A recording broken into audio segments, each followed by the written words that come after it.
بسم اللہ الرحمن الرحیم۔ سب ناظرین کو السلام علیکم۔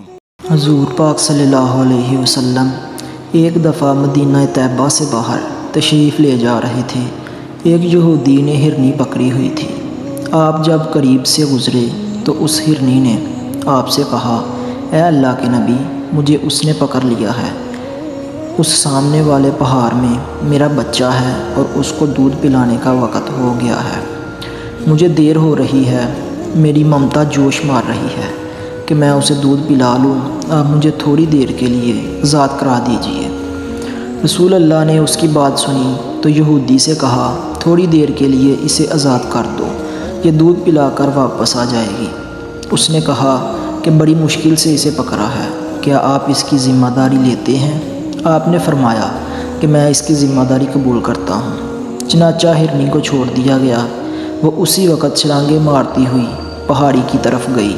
آپ بھی وہیں تھے کہ وہ دوبارہ بھاگتی ہوئی واپس آ گئی۔ یہودی ہرنی کی اس عطیت کو دیکھ کر حیران رہ گیا۔ چنانچہ اس نے کلمہ پڑھا اور مسلمان ہو گیا۔ نبی اکرم کی رحمت سے جانوروں نے بھی رحمت پائی۔ ایک مرتبہ ایک باغ میں تشریف لے گئے تو ایک اونٹ بلبلاتا ہوا آپ کے قدموں میں آیا۔ آپ نے اس کے مالک کو بلا کر فرمایا کہ یہ بے زبان جانور ہے، تمہیں چاہیے کہ اس کے ساتھ نرمی برتو۔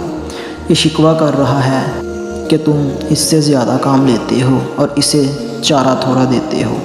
سبحان اللہ! جانور بھی آپ کی خدمت میں آ کر اپنی تکالیف بیان کرتے تھے۔